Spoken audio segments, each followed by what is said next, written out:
ಊರಿಗೆ ಹೆಸರು ಇರಲ್ಲ, ಓಟ್ ಹಾಕೋ ಹಕ್ಕು ಇರಲ್ಲ ಜನರಿಗೆ.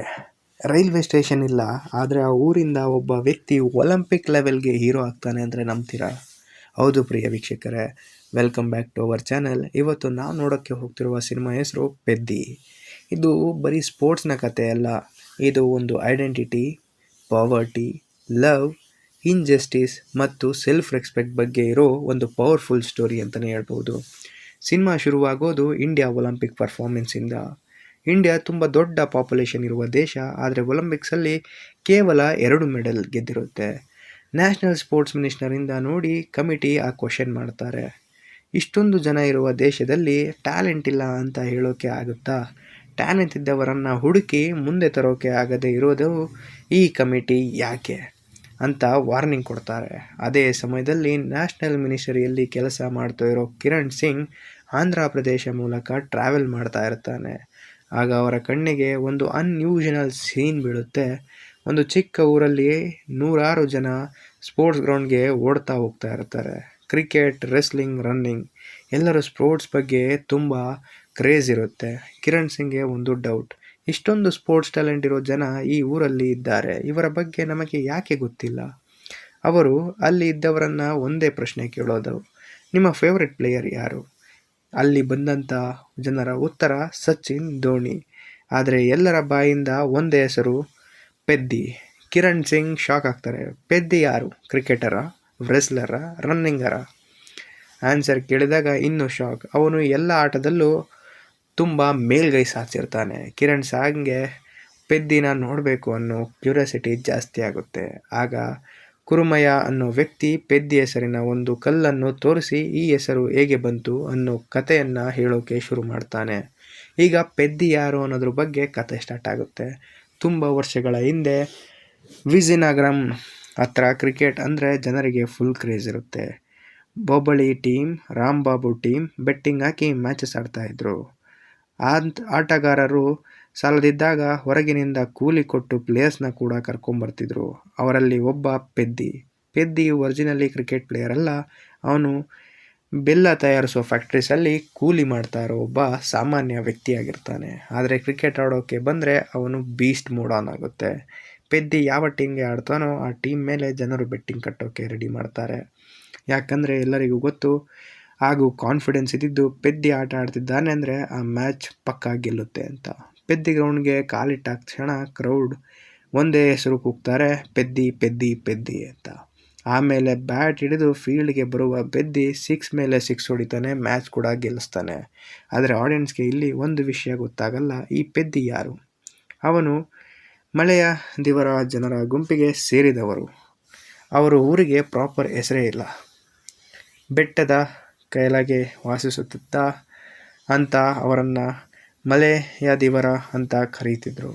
ಐಡೆಂಟಿಟಿ ಇಲ್ಲ, ರೋಡ್ ಇಲ್ಲ, ರೈಲ್ವೆ ಸ್ಟೇಷನ್ ಇಲ್ಲ, ಓಟ್ ಹಾಕೋಕ್ಕೆ ಹಕ್ಕು ಇಲ್ಲ, ಮಕ್ಕಳಿಗೆ ಸ್ಕೂಲ್ ಇಲ್ಲ.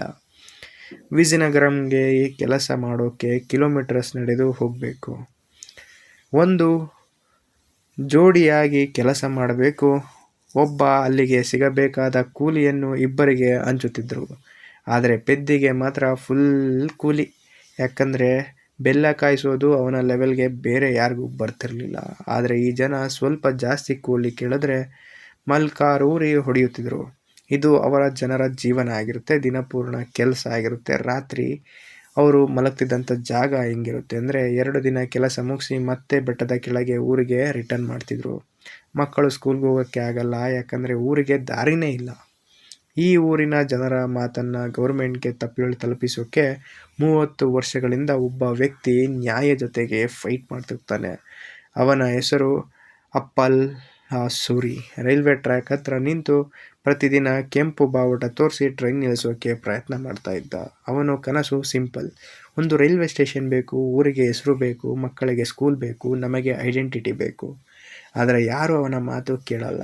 ಒಂದು ದಿನ ಮಳೆಯಿಂದ ಬೆಟ್ಟ ಕಲ್ಲು ಉರುಳಿ ಬಿಡುತ್ತೆ. ಒಂದು ಮಗು ಸಾಯುತ್ತೆ, ತುಂಬ ಜನ ಗಾಯಗಳಾಗುತ್ತೆ. ಅಪ್ಪಲ ಸೂರಿ ಫೈನಲಿ ಪೇಷನ್ಸ್ ಲೂಸ್ ಮಾಡಿಕೊಂಡು MLAನ ಕೇಳಕ್ಕೆ ಹೋಗ್ತಾನೆ. ಆದರೆ ಅಲ್ಲಿ ಕೂಡ ಅವನನ್ನು ಕೊನೆಗೆ ರೈಲ್ವೆ ಟ್ರ್ಯಾಕ್ ಮಧ್ಯೆ ನಿಂತು ಟ್ರೈನ್ನ ಸ್ಟಾಪ್ ಮಾಡೋಕ್ಕೆ ಪ್ರಯತ್ನ ಮಾಡ್ತಾನೆ. ಟ್ರೈನ್ ಬರುತ್ತೆ, ಬ್ರೇಕ್ ಹಾಕುತ್ತೆ, ಆದರೆ ಟ್ರೈನ್ ಸ್ಟಾಪ್ ಆಗಲ್ಲ. ಪೆದ್ದಿ ಅವನನ್ನು ಸೇಫ್ ಮಾಡೋಕ್ಕೆ ಓಡ್ತಾನೆ. ಆದರೆ ಟ್ರೈನ್ ಅಪ್ಪಲಾಸೂರಿಗೆ ಗುದ್ದಿ ಸಾಯಿಸುತ್ತೆ.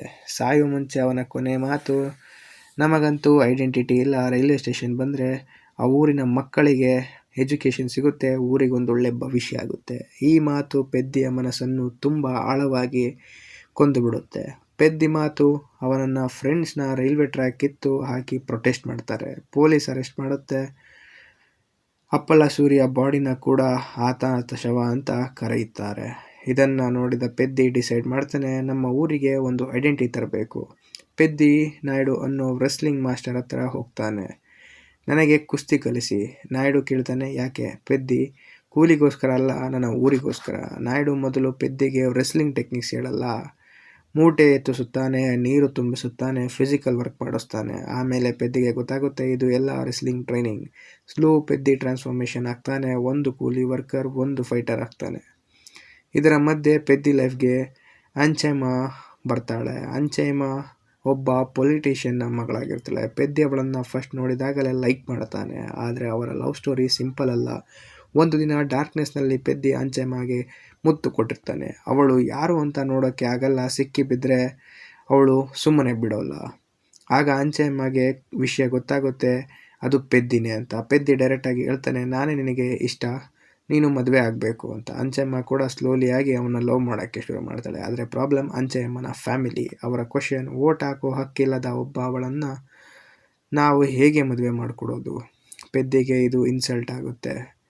District level wrestling competition start ಆಗುತ್ತೆ. ನಾಯ್ಡು ಎಲ್ಲರನ್ನೂ ಸರ್ಪ್ರೈಸ್ ಮಾಡಿ ಭದ್ರ ಬದಲು ಪೆದ್ದಿನ ರಿಂಗ್ಗೆ ಕಳಿಸಿರ್ತಾನೆ. ಆಪೋನೆಂಟ್ಸ್ ಪೆದ್ದಿನ ಅಂಡರ್ ಎಸ್ಟಿಮೇಟ್ ಮಾಡ್ತಾರೆ.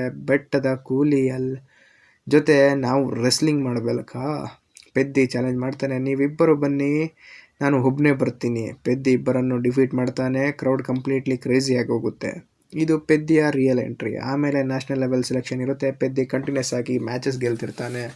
ಆದರೆ ಭದ್ರ ಜಲಸಿಯಿಂದ ಪೆದ್ದಿಯನ್ನು ಕಾಲಿಗೆ ಇಂಜುರಿ ಮಾಡ್ತಾನೆ. ಇಂಜುರಿ ಇದ್ರೂ ಪೆದ್ದಿ ಫೈಟ್ ಕಂಟಿನ್ಯೂ ಮಾಡೋದನ್ನ ಬಿಡೋದಿಲ್ಲ. ಪೆದ್ದಿ ನ್ಯಾಷನಲ್ ಫೈನಲ್ಗೆ ಕ್ವಾಲಿಫೈ ಆಗ್ತಾನೆ. ಆದರೆ ಬಾಡಿ ಸಪೋರ್ಟ್ ಮಾಡಲ್ಲ. ಹಾಸ್ಪಿಟಲಲ್ಲಿ ಡಾಕ್ಟ್ರು ಶಾಕ್ ಆಗುವ ನ್ಯೂಸ್ ಕೊಡ್ತಾರೆ, ನಿನ್ನ ಕಾಲಿನ ನರ್ವ್ ಡ್ಯಾಮೇಜ್ ಆಗಿದೆ, ಇನ್ಮೇಲೆ ನಾರ್ಮಲ್ ಆಗಿ ನಡೆಯೋದು ಕೂಡ ಕಷ್ಟ ಇದೆ ಅಂತ. ಪೆದ್ದಿ ಫೈನಲಿ ಆಡೋಕ್ಕಾಗಲ್ಲ. ಗೋಲ್ಡ್ ಮೆಡಲ್ ಹೋಗುತ್ತೆ, ಸಿಲ್ವರ್ ಮೆಡಲ್ ಸಿಗುತ್ತೆ, ಗೌರ್ಮೆಂಟ್ ಜಾಬ್ ಆಫರ್ ಕೂಡ ಸಿಗುತ್ತೆ. ಆದರೆ ಪೆದ್ದಿ ಅದನ್ನು ರಿಜೆಕ್ಟ್ ಮಾಡ್ತಾನೆ. ಯಾಕಂದರೆ ಅವನ ಟಾರ್ಗೆಟ್ ಮೆಡಲ್ ಅಲ್ಲ, ಅವನ ಊರಿಗೆ ಒಂದು ಐಡೆಂಟಿಟಿ ಬೇಕು. ಪೆದ್ದಿ ಡೆಲ್ಲಿಗೆ ಹೋಗ್ತಾನೆ. ರೈಲ್ವೆ ಮಿನಿಸ್ಟರ್ನ ಮೀಟ್ ಮಾಡೋಕ್ಕೆ ಟ್ರೈ ಮಾಡ್ತಾನೆ. ಅವರ ಹತ್ರ ರಿಕ್ವೆಸ್ಟ್, ನಮ್ಮೂರಿಗೆ ಒಂದು ರೈಲ್ವೆ ಸ್ಟೇಷನ್ ಬೇಕು. ಆದರೆ ಮಿನಿಸ್ಟರ್ ಅವನನ್ನು ಇನ್ಸಲ್ಟ್ ಮಾಡ್ತಾನೆ. ಸಿಲ್ವರ್ ಮೆಡಲ್ ತಂದಿದ್ಯಾ, ಗೋಲ್ಡ್ ತಂದಿದ್ರೆ ಯೋಚನೆ ಮಾಡ್ಬೋದಿತ್ತು ಅಂತ ಹೇಳ್ತಾರೆ. ಪೆದ್ದಿ ಎಂಟಿ ಹ್ಯಾಂಡ್ಸ್ನಲ್ಲಿ ರಿಟರ್ನ್ ಆಗ್ತಾನೆ. ಆದರೆ ಕಥೆಯಲ್ಲಿ ಟ್ವಿಸ್ಟ್ ಶುರುವಾಗೋದೇ ಇಲ್ಲಿಂದ. ಕುರುಮಾಯ ಕಿರಣ್ ಸಿಂಗ್ಗೆ ಹೇಳುವ ನೆಕ್ಸ್ಟ್ ಟ್ವಿಸ್ಟ್ ಈ ಸಿನಿಮಾದ ಬಿಗ್ಗೆಸ್ಟ್ ಟರ್ನಿಂಗ್ ಪಾಯಿಂಟ್ ಆಗುತ್ತೆ. ಪೆದ್ದಿ ಪರ ಏಷ್ಯನ್ ಗೇಮ್ಸ್ಗೆ ಪ್ರಾಕ್ಟೀಸ್ ಮಾಡ್ತಾ ಇರೋ ಡಿಸೇಬಲ್ಡ್ ಹಾರ್ಟಿಕ್ ಅಥ್ಲೆಟ್ಸ್ನ ನೋಡ್ತಾನೆ. ಆಗ ಅವನ ಮನಸ್ಸಲ್ಲಿ ಒಂದು ಐಡಿಯಾ ಬರುತ್ತೆ, ನನ್ನ ಊರಿಗೆ ಐಡೆಂಟಿಟಿ ಬೇಕು ಅಂದರೆ ನಾನು ಇನ್ನೊಂದು ಸಲ ಫೈಟ್ ಮಾಡಬೇಕು. ಅವನು ಇಂಟೆನ್ಷನ್ಲಿ ಟ್ರೈನಿಂದ ಕಾಲು ಹೊರಗಿಟ್ಟು ರೈಲ್ವೆ ಪೋಸ್ಟ್ಗೆ ಗುಡಿಸಿ ತನ್ನ ಕಾಲಿಗೆ ಪರ್ಮನೆಂಟ್ ಇಂಜುರಿ ಮಾಡ್ಕೊಳ್ತಾನೆ. ಈಗ ಅವನು ಡಿಸೇಬಲ್ಡ್ ಕ್ಯಾಟಗರಿ ಅಥ್ಲೆಟ್ ಆಗಿರ್ತಾನೆ. ಪ್ಯಾರಾ ಏಷ್ಯನ್ ಗೇಮ್ಸ್ ರನ್ನಿಂಗ್ ರೇಸ್ಗೆ ಎಂಟರ್ ಆಗ್ತಾನೆ. ರೇಸ್ ಸ್ಟಾರ್ಟ್ ಆಗುತ್ತೆ. ಪೆದ್ದಿ ಫಸ್ಟ್ ಫ್ಯೂ ಮಿನಿಟ್ಸಲ್ಲಿ ಅಲ್ಲೇ ಉಳಿದ್ಬಿಡ್ತಾನೆ. ಇಂಡಿಯಾ ಟೀಮ್, ಆಡಿಯನ್ಸ್ ಎಲ್ಲರೂ ಶಾಕ್. ಅಂದರೆ ಪೆದ್ದಿ ತನ್ನ ಊರಿನ ಕಷ್ಟ ನೆನಪಿಸಿಕೊಳ್ತಾನೆ. ರೋಡ್ ಇಲ್ಲ, ಸ್ಕೂಲ್ ಇಲ್ಲ, ವೋಟ್ ಇಲ್ಲ, ಕೊನೆಗೆ ಒಂದು ರೈಲ್ವೆ ಸ್ಟೇಷನ್ ಇಲ್ಲ, ತನ್ನ ಜನರ ಅವಮಾನ. ಪೆದ್ದಿ ಮತ್ತೆ ಈ ಮಾತನ್ನು ನೆನೆಸ್ಕೊಂಡು ಎದ್ದು ನಿಲ್ತಾನೆ. ಒಂದೊಂದೇ ಹೆಜ್ಜೆ ಇಟ್ಟು ಓಡೋದಕ್ಕೆ ಶುರು ಮಾಡ್ತಾನೆ. ಕೊನೆಗೆ ಪೆದ್ದಿ ಗೋಲ್ಡ್ ಮೆಡಲ್ ಗೆಲ್ತಾನೆ. ಮೆಡಲ್ ಕೊಡುವ ಸಮಯ ಎಲ್ಲರೂ ಪೆದ್ದಿ ಇಂಡಿಯಾ ಗೋಲ್ಡ್ ತಂದಿದ್ದಾನೆ ಅಂತ ಸೆಲೆಬ್ರೇಟ್ ಮಾಡ್ತಾರೆ. ಆದರೆ ಪೆದ್ದಿ ಮೆಡಲ್ ಎಕ್ಸೆಪ್ಟ್ ಮಾಡಲ್ಲ. ಸ್ಟೇಜ್ ಮೇಲೆ ನಿಂತು ಹೇಳ್ತಾನೆ, ನಾನು ಇಂಡಿಯನ್ ಅಲ್ಲ. ಎವ್ರಿ ಒನ್ ಶಾಕ್ ಆಗ್ತಾರೆ. ಆಮೇಲೆ ಪೆದ್ದಿ ಹೇಳ್ತಾನೆ, ನಮ್ಮ ಊರಿಗೆ ಹೆಸರೇ ಇಲ್ಲ, ರೈಲ್ವೆ ಸ್ಟೇಷನ್ ಇಲ್ಲ, ವೋಟಿಂಗ್ ಹಾಕೋ ಹಕ್ಕು ಕೂಡ ಇಲ್ಲ, ಅದರಿಂದ ಈ ಮೆಡಲ್ ನಾನು ಎಕ್ಸೆಪ್ಟ್ ಮಾಡಲ್ಲ. ಈ ಸ್ಟೇಟ್ಮೆಂಟ್ ಮೀಡಿಯಾದಲ್ಲಿ ವೈರಲ್ ಆಗುತ್ತೆ, ಸೋಷಿಯಲ್ ಮೀಡಿಯಾದಲ್ಲೂ ವೈರಲ್ ಆಗುತ್ತೆ. ಗೌರ್ಮೆಂಟಲ್ಲಿ ಕೊನೆಗೂ ಇದ್ದಂಥ ಅಧಿಕಾರಿಗಳು ಗೌರ್ಮೆಂಟ್ ವ್ಯಾಕ್ಷನ್ಸ್ನ ತೊಗೊತಾರೆ. ರೈಲ್ವೆ ಸ್ಟೇಷನ್ ಸ್ಯಾಂಕ್ಷನ್ ಆಗುತ್ತೆ. ಟ್ರೈನ್ ಆ ಊರಲ್ಲಿ ಸ್ಟಾಪ್ ಆಗೋಕ್ಕೆ ಸ್ಟಾರ್ಟ್ ಆಗುತ್ತೆ. ಗೌರ್ಮೆಂಟ್ ಸ್ಟೇಷನ್ಗೆ ಪೆದ್ದಿ ಹೆಸರು ಇಡಬೇಕು ಅಂತ ಡಿಸೈಡ್ ಆಗುತ್ತೆ. ಆದರೆ ಪೆದ್ದಿ ಮಾತು ಒಂದು ಡಿಸಿಷನ್ ಮಾಡ್ತಾನೆ, ನನ್ನ ಹೆಸರು ಬೇಡ, ಅಪ್ಪಲಾಸೂರಿ ಹೆಸರಲ್ಲಿ ಸ್ಟೇಷನ್ ನಿರ್ಮಾಣ ಮಾಡಿ ಅಂತ ಹೇಳ್ತಾನೆ.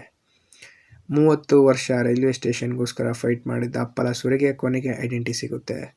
ಕುರುಮಾಯ ಈ ಎಂಟೈರ್ ಸ್ಟೋರಿನ ಮಿನಿಸ್ಟರ್ ಅಫಿಷಿಯಲ್ಸ್ಗೆ ಹೇಳ್ತಾನೆ. ಅಫಿಷಿಯಲ್ಸ್ ಕೇಳ್ತಾನೆ, ಪೆದ್ದಿನ ಟ್ರೈನ್ನಲ್ಲಿ ಕರ್ಕೊಂಡು ಬರ್ಬೋದಿತ್ತು ಅಲ್ವಾ, ಯಾಕೆ ನಡೆಸ್ಕೊಂಡು ಬಂದ್ರಿ ಅಂತ. ಕುರುಮಯ್ಯ ಸಿಂಪಲ್ಲಾಗಿ ಆನ್ಸರ್ ಕೊಡ್ತಾನೆ, ನಿಮಗೆ ಟ್ರೈನ್ನಲ್ಲಿ ಕರ್ಕೊಂಡು ಬಂದರೆ ನಮ್ಮ ಊರಿನ ಕಷ್ಟ ಹೇಗೆ ಗೊತ್ತಾಗುತ್ತೆ, ನೀವುಗಳು ನಡೆದು ಬಂದರೆ ಮಾತ್ರ ಆ ಜನರ ನೋವು ಅರ್ಥ ಆಗುತ್ತೆ. ಸಿನಿಮಾ ಫೈನಲ್ ಶಾಟ್, ಪೆದ್ದಿ ಬೆಟ್ಟದ ಮೇಲೆ ನಿಂತು ತನ್ನ ನಾಯಿ ಜೊತೆ ಒಂದು ಸಲ ಹೊಸ ಐಡೆಂಟಿಟಿ ಸಿಕ್ಕಿದ ಊರನ್ನು ನೋಡ್ತಾ ಇರ್ತಾನೆ. ಒಂದು ಊರಿಗೆ ಹೆಸರು ಸಿಗುತ್ತೆ, ಒಂದು ಜನಕ್ಕೆ ಐಡೆಂಟಿಟಿ ಸಿಗುತ್ತೆ, ಮತ್ತು ಒಬ್ಬ ಆರ್ಡಿನರಿ ಕೂಲಿ ವರ್ಕರ್ಗೆ ಒಂದು ಪರಿಚಯ ಇರುತ್ತೆ.